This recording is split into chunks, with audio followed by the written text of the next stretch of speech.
Shalom, selamat kita bertemu kembali dalam seri pelajaran Sekolah Sabat melalui siaran HCBN Malaysia, saluran Sekolah Sabat Anda. Minggu ini kita akan mula dengan satu seri baru bagi suku keempat dan terakhir untuk tahun ini yang berdasarkan kepada kitab Ayub, sebuah buku yang banyak memberikan kita inspirasi yang luar biasa.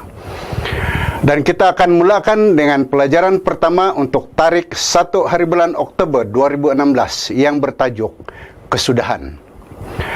Ayat hafalan kita dipetik dari kitab Yohanes pasal 11 ayat 25 yang berbunyi berikut. Jawab Yesus, "Akulah kebangkitan dan hidup. Barang siapa percaya kepadaku, ia akan hidup walaupun sudah mati." Mari kita berdoa. Bapa di surga, saat kami mula membahas pelajaran untuk minggu ini, biarlah kami diurapi dengan Roh Kudus langsung dari surga, supaya setiap firman Tuhan yang kami pelajari bersama terserap di dalam hidup kami dan membawa kami lebih dekat kepada Tuhan.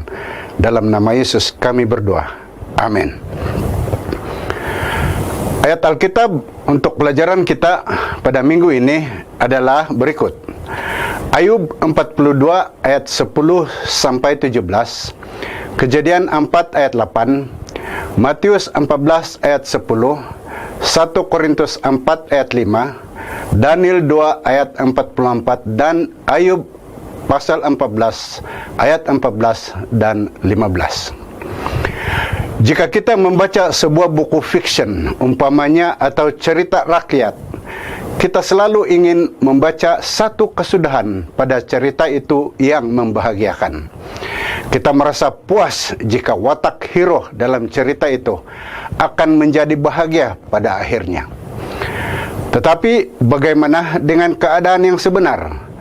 Bagaimana dengan kehidupan itu sendiri yang realitinya bukan terletak pada muka surat buku novel atau di dalam sebuah cerekah, tetapi di dalam darah dan daging?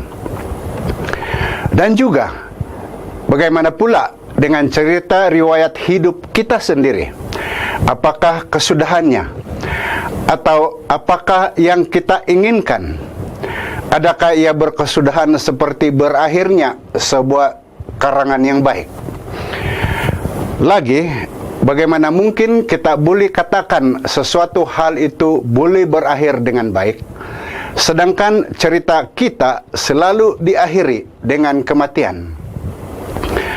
Sedang penonton, dalam hal demikian, sesungguhnya kita tidak akan pernah mengalami satu babak hidup yang baik, karena kematian yang akan menjadi kesudahannya bukanlah suatu yang menggembirakan. Demikianlah realitinya dengan cerita Ayub. Sekalipun babak penamat kehidupannya menggambarkan satu kesudahan yang bahagia, sekurang-kurangnya merujuk kepada semua penderitaan yang Ayub telah lalui, sesungguhnya bukanlah yang menggembirakan, karena ceritanya juga berakhir dengan kematian. Sementara kita buka kitab Ayub minggu ini, kita akan bermula dengan kesudahannya, karena ia akan menimbulkan banyak persoalan mengenai hari-hari terakhir kita sendiri. Bukan hanya untuk sekarang ini, malah untuk kekekalan. Kesukaran yang Ayub hadapi adalah besar, tetapi akhirnya ia tiba ke penghujungnya. Bagaimanakah ia berakhir? Apakah pelajaran yang kita boleh ambil darinya? Sedang penonton, topik utama perbahasan ini terbahagi kepada 3 perkara utama, yaitu kesudahan, sama ada kesudahan bahagia atau kesudahan yang menyedihkan. Kedua, pemulihan. Kita akan berbicara tentang pemulihan separuh dan pemulihan sepenuh. Dan akhirnya, akhir kepada segala kesudahan. Soalan, bagaimanakah satu kesudahan yang membahagiakan? Mari kita baca terlebih dahulu di dalam Ayub 42 ayat 10 dan 17. Lalu Tuhan memulihkan keadaan Ayub setelah ia meminta doa untuk sahabat-sahabatnya. Dan Tuhan memberikan kepada Ayub 2 kali lipat dari segala kepunyaannya dahulu. Maka matilah Ayub tua dan lanjut umurnya. Saudara sidang penonton, Ayub pasal 1 ayat 3 memberitahu kita bahwa pada awal hidupnya Ayub yang kaya raya mempunyai 7 orang anak lelaki dan 3 anak perempuan, 7.000 ekor domba, 3.000 ekor unta, 500 ekor lembu jantan, dan 500 ekor keldai betina.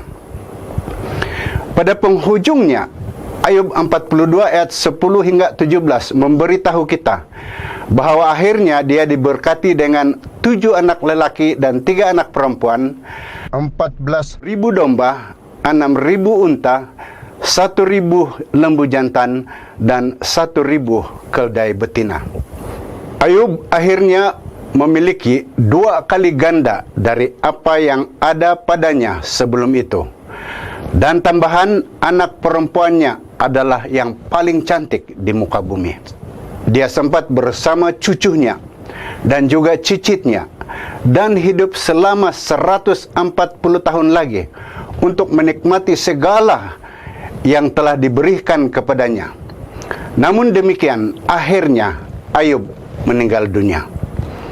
Sedang penonton yang dikasihi Tuhan, bagaimanakah pula dengan umat Tuhan yang setia namun kesudahannya adalah menyedihkan? Adakah setiap orang benar menikmati satu kesudahan hidup yang bahagia? Sebelum membahas isu ini, mari kita terlebih dahulu baca Mazmur 37 ayat 37. Perhatikanlah orang tulus dan lihatlah kepada orang yang jujur, sebab pada orang yang suka damai akan ada masa depan. Sidang penonton, berikut kita akan melihat beberapa contoh di dalam Alkitab mengenai umat Tuhan yang benar namun kesudahannya menyedihkan. Pertama, Habil yang kita sudah tahu ceritanya. Kejadian 4 ayat 8 memberitahu kita bahwa Kain, abangnya, telah mengajak dia ke tempat yang terpencil. Lalu di sana dia membunuh Habil. Seterusnya, Ilai pula yang memerintah Israel sebagai hakim selama 40 tahun. Gaya pemakanan yang tidak terkawal membuat dia gemuk. Ketika sedang duduk atas kerusi, dia telah terjatuh, lehernya patah, lalu mati.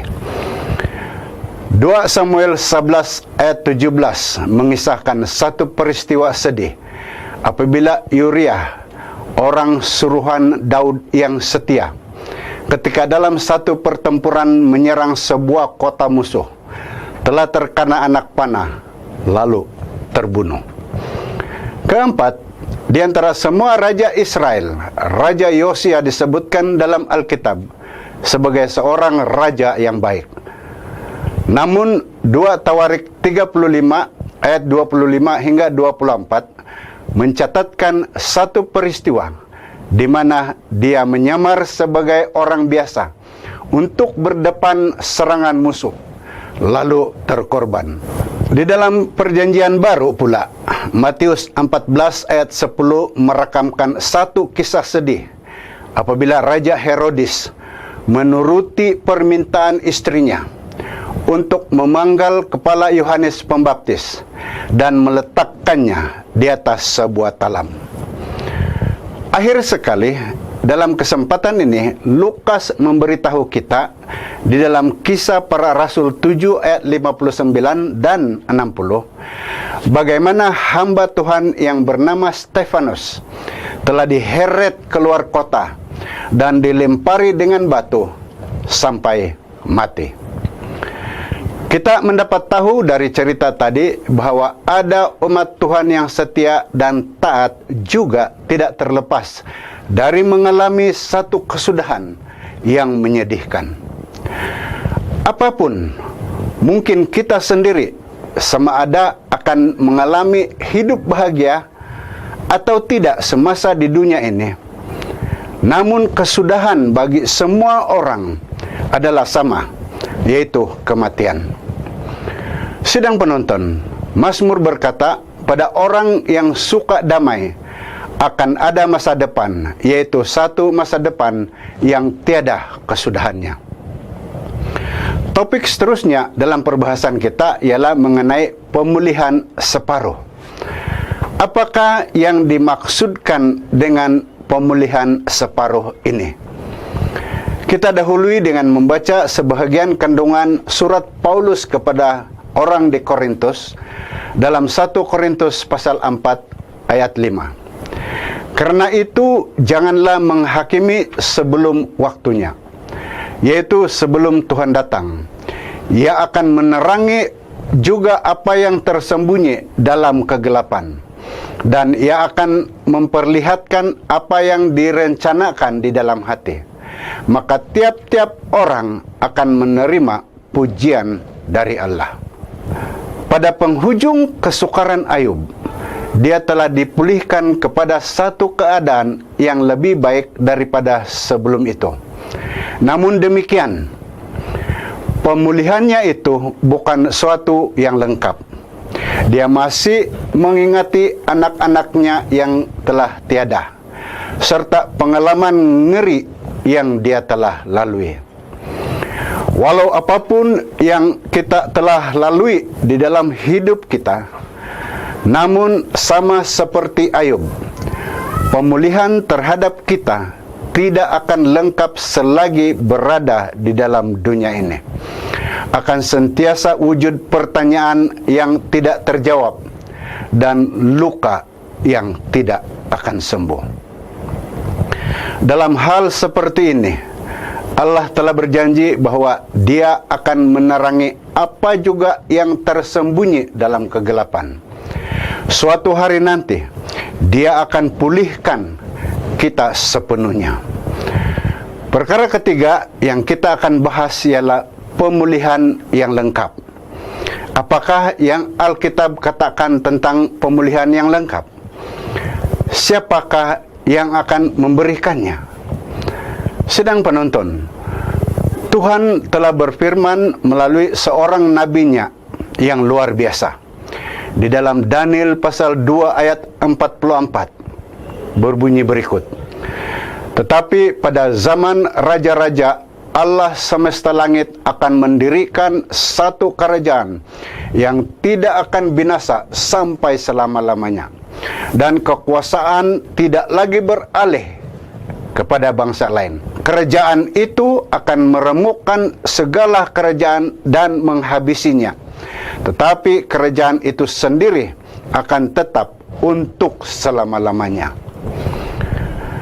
Alkitab menjelaskan bahwa sejarah manusia berdosa ada penghujungnya. Allah akan memulihkan segala-galanya kepada keadaan yang asal. Dia akan memusnahkan dosa dan akibat dosa buat selama-lamanya. Kitab Ayub berakhir dengan kematiannya, namun itu bukanlah kesudahan pada ceritanya.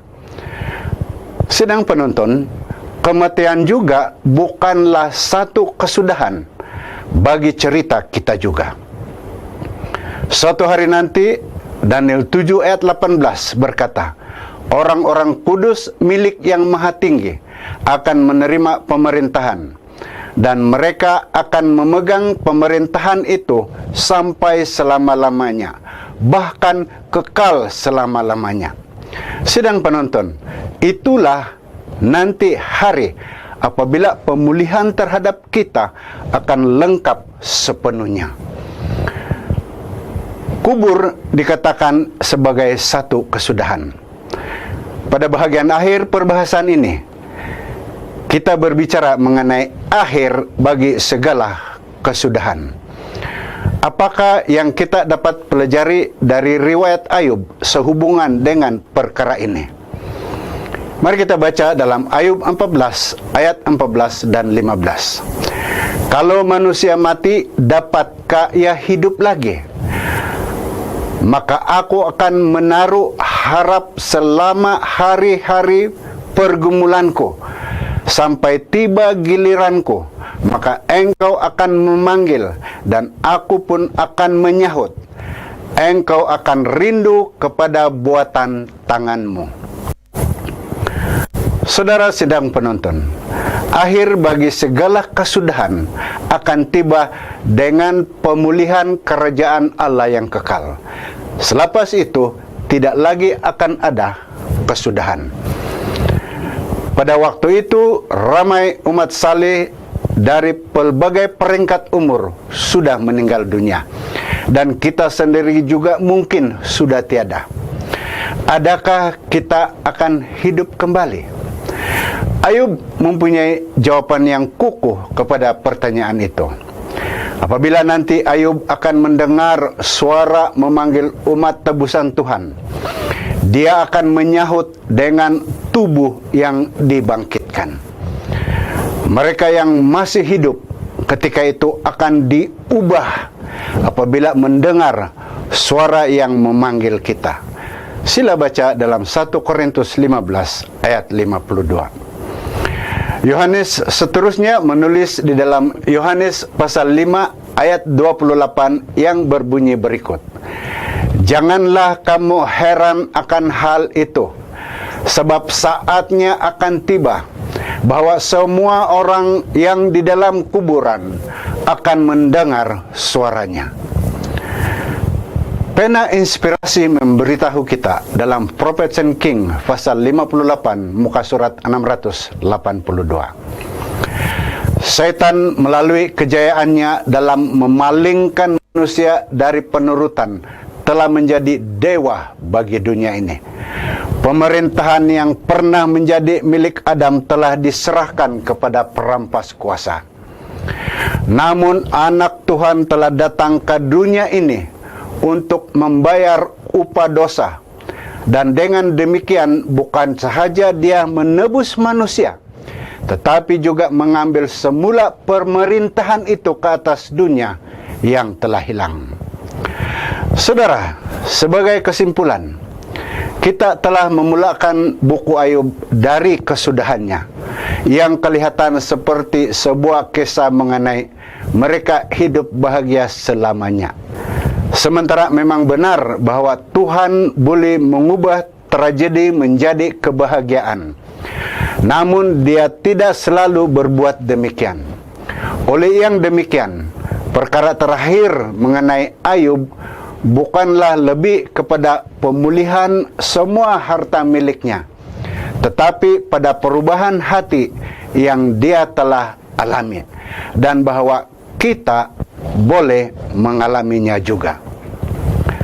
Sekian, terima kasih karena bersama kami melalui rancangan ini. Kita jumpa lagi pada kesempatan yang akan datang. Shalom dari kami di HCBN Malaysia. Mari kita berdoa. Bapa di surga, terima kasih di atas firman yang sudah kami bahas dan pelajari bersama. Biarlah itu mengukuhkan iman kami, meneguhkan pendirian kami, membawa kami lebih dekat kepada Tuhan. Dalam nama Yesus saya berdoa. Amin.